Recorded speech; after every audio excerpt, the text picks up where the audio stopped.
আজি RSSৰ কথা আমি বিভিন্ন সময়ত কৈ থাকোঁ, কিন্তু RSSে যিখন ৰাজ্যলৈ যায় সেই ৰাজ্যখনতে তেখেতসকলে সেই ভাষাটোৰ ওপৰত সদায় কাম কাজ কৰি আহিছে। আমি অসমতো দেখিছোঁ প্ৰায় 540খন অসমীয়া মাধ্যমৰ বিদ্যালয় খুলিছে, য'ত শংকৰদেৱ শিশু নিকেতন, সৰস্বতী শিশু নিকেতন আদি কৰি 540খনৰো অধিক অসমীয়া মাধ্যমৰ বিদ্যালয় খুলি অসমীয়া মাধ্যমটোক, অসমীয়া ভাষাটোক আগবঢ়াই লৈ গৈছে।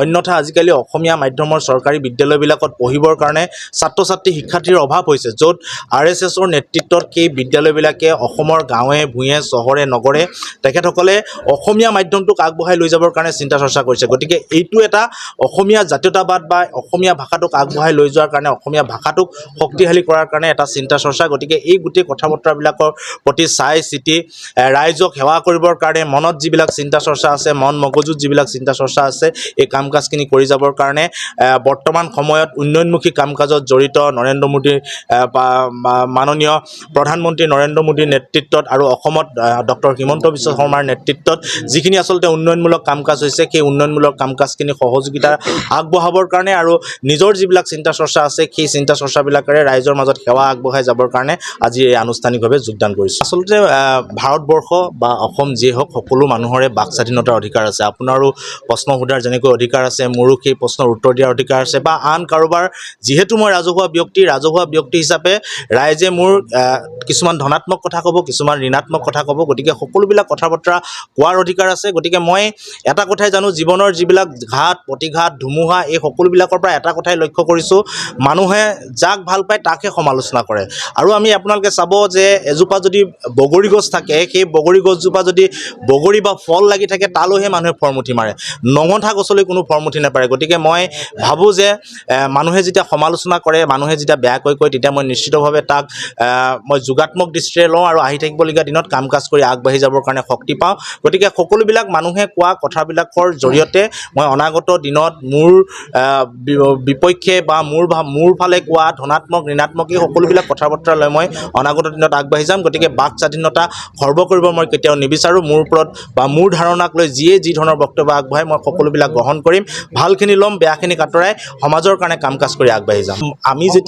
আমি যেতিয়া ছাত্ৰ সন্থাত আছিলোঁ, তেতিয়া যিখন আন্দোলন আছিল, সেই আন্দোলনখন আমি উচ্চতম ন্যায়ালয়ৰ মজিয়াত আমি পাইছিলোঁ, আৰু এতিয়াও আন্দোলনখন বিষয়টো উচ্চতম ন্যায়ালয়ৰ বিচাৰাধীন হৈ আছে। গতিকে উচ্চতম ন্যায়ালয়ে যি ৰায় দিব, সেই ৰায় সমগ্ৰ বিশ্বই বা সমগ্ৰ ভাৰতবৰ্ষ, অসমে মানি ল'বৰ কাৰণে বাধ্য হ'ব। আচলতে মোৰ মনটো খুব চফা, গতিকে মই মানুহে কৰা ষড়যন্ত্ৰ মই কেতিয়াও দেখা নাপাওঁ। আৰু যদি কোনোবাই ষড়যন্ত্ৰ কৰিছে, আপোনালোকে যদি দেখিছে, তেনেহ'লে মই ভাল পাইছোঁ আজি দেখাই দিয়াৰ কাৰণে। ময়ো আপোনালোকৰ দৃষ্টিৰে চাবৰ কাৰণে চেষ্টা কৰিম।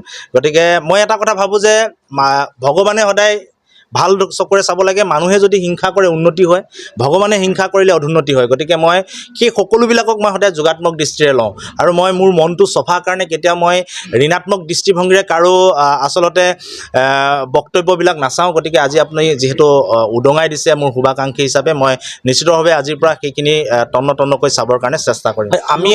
মই ছাত্ৰ সন্থাৰ মজিয়াৰ পৰা যেতিয়া বিদায় লৈছোঁ, তাৰ পিছত বা তাৰ আগতো আমি বিভিন্ন ধৰণৰ কাম কাজ কৰি আছোঁ। প্ৰায় আমাৰ নেতৃত্বত বা আমি গোটেই আমাৰ যিসকল যুৱক আছে, সকলোৱে লগ হৈ আমি এতিয়ালৈকে 30টাতকৈ অধিক আমি যুৱ সংঘ স্থাপন কৰিছোঁ, য'ত আমি বিভিন্ন ধৰণৰ ক্ৰীড়া, সাহিত্য, সংস্কৃতি, সমাজৰ লগত জড়িত বিষয়বস্তু, এইবিলাকক লৈ আমি সদায় আগবাঢ়ি গৈছোঁ। গতিকে আমি সেই ধৰণে প্ৰায় এখন গাঁৱত আমাৰ 70ৰ পৰা 80জন, ক'ৰবাত 100জন এনেকৈ আমাৰ যুৱ সংঘবিলাক আমি গঠন কৰিছোঁ, আৰু সমগ্ৰ ঠাইতে এনেধৰণে আমি যুৱ প্ৰজন্মক লৈ আগবাঢ়ি যাবৰ কাৰণে চেষ্টা কৰিম। গতিকে আপোনালোকৰ সহায় সহযোগিতা আমি বিচাৰিছোঁ। আচলতে কংগ্ৰেছ বুলি নহয়, মাজে মাজে কেতিয়াবা বিজেপি বুলি কয়, কেতিয়াবা কংগ্ৰেছ বুলি কয়, বিভিন্ন সময়ত এনেকুৱা ধৰণৰ চৰ্চা হৈ থাকে। গতিকে মই ভাবোঁ যে মই চৰ্চা কৰাৰ বিষয় চাগে, সেইকাৰণে মোক এনেকুৱা ধৰণে চৰ্চা কৰা হয়। আৰু মই আগতেও কৈছিলোঁ যে যিদিনাখন বিষয়টো সমাগত হ'ব, মই সেইদিনাখন জনাম। আৰু যোৱাকালি মই মোৰ ফেচবুক পোষ্টত কৈছিলোঁ যে ৰাজনৈতিকভাৱে সিদ্ধান্ত লোৱাৰ সময় সমাগত।